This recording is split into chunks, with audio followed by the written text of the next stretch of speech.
আসসালামু আলাইকুম। বর্তমানে ঢাকা চট্টগ্রাম মহাসড়ক যেন একটি মরণ ফাঁদে পরিণত হয়েছে।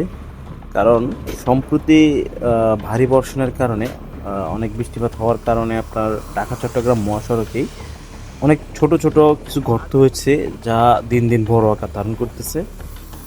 বিশেষ করে বাইকার ভাইদের বলছি, আপনারা অতি দ্রুত গতিতে বাইক রাইড করার সময় একটু সাবধানে চালায়েন। কারণ হচ্ছে ছোট ছোট গর্তগুলো অনেক সময় বোঝা যায় না, হুট করেই মানে হঠাৎ করে সামনে আসাতেই আপনার যে কোনো সময় একটা বড় ধরনের দুর্ঘটনা ঘটতে পারে। তাই বিশেষ করে আপনারা অবশ্যই সাবধানে চালাবেন। আর যে গাড়িগুলো আছে বা বড় গাড়িগুলো আছে, ওইগুলো তো আসলেই মানে যেহেতু দিন দিন গর্তগুলো অনেক বড় হচ্ছে, তাদের জন্য খুবই রিস্ক। আর বিশেষ করে অবশ্যই বাইকারদের জন্য সবচেয়ে বড় রিস্ক হচ্ছে এই গর্তগুলো আর কি। হঠাৎ সামনে চলে আসে বা দূর থেকে বোঝা যায় না, যার জন্য এগুলা অনেক অনেক বিপজ্জনক, যা আমাদের প্রাণহানি সহ অনেক বড় ধরনের বিপদ ডেকে আনতে পারে আর কি।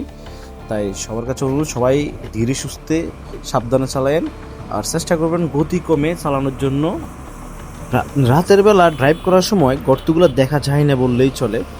এই জন্য চেষ্টা করবেন রাতের বেলায় যত ধীরে সুস্থে আস্তে ধীরে চালানো যায় আর কি। গতি সর্বনিম্ন 50-এর নিচে রাখার চেষ্টা করবেন, অথবা 60-এর নিচে।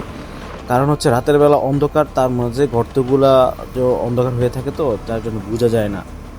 দূর থেকে অনেক সময় বোঝা যায় না। তো হঠাৎ করে সামনে আসলে দেখা গেছে কন্ট্রোলও রাখা যায় না, বা আশেপাশে বড় গাড়ি থাকলে তখন তো পুরোই আমাদের জন্য এটা সম্পূর্ণ একটা বিপজ্জনক আর কি। তাই অবশ্যই আমাদের জীবনের কথা চিন্তা করে সাবধানে চালানোর চেষ্টা করবেন। সবাই ভালো থাকবেন আর ভিডিওটা একটু শেয়ার করে দিন, যাতে সবাই বিষয়টা নিয়ে অবগত হতে পারে আর কি।